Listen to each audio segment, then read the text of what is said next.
Som da Lua. História suave, mágica e poética, com dois personagens bem distintos. Uma tartaruga surda e um vagalume que brilha só no silêncio. Olá, pequenos sonhadores! Hoje vamos flutuar em uma história feita de silêncio e luz. Ela fala sobre uma amizade improvável, entre quem não ouve nada e quem só brilha quando tudo está calmo. Respire fundo, feche os olhinhos e venha sonhar com a gente. O bosque sem som. Era noite no bosque de vento e nuvem. As folhas dançavam devagar. Os galhos estalavam como se contassem segredos. Mas uma tartaruga chamada Tani não ouvia nada disso.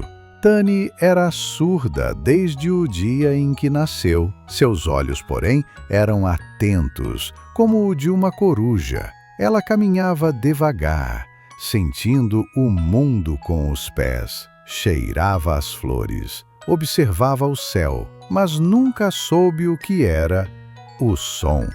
O brilho que fugiu.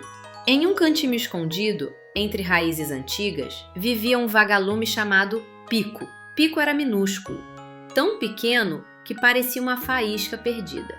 Mas Pico tinha um dom especial. Ele só brilhava no silêncio.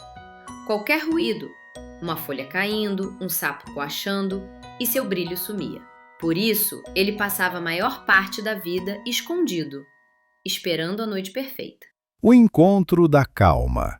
Numa noite especialmente quieta, Tani caminhava pela beira do lago. O mundo estava em paz, sem vento, sem grilos, sem passos. Pico, sentindo a calma no ar, decidiu voar.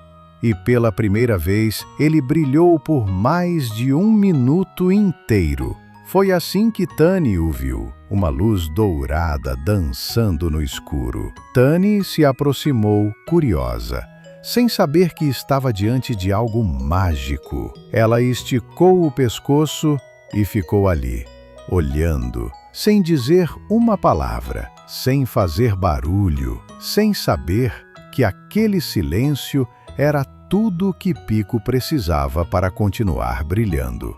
A dança da lua. Noite após noite, Tani voltava ao mesmo lugar. Ela se deitava, imóvel, só para ver Pico acender o céu com sua luz pequenina. E Pico, sentindo aquela presença tão suave, dançava. Eles não falavam, não sabiam os nomes um do outro, mas compartilhavam algo raro, um momento perfeito onde o silêncio virava espetáculo. E assim, sem palavras, nasceu uma amizade iluminada. A tartaruga que não ouvia e o vagalume que brilhava só no silêncio. Dois opostos que encontraram o mesmo lugar de paz. Boa noite, pequenos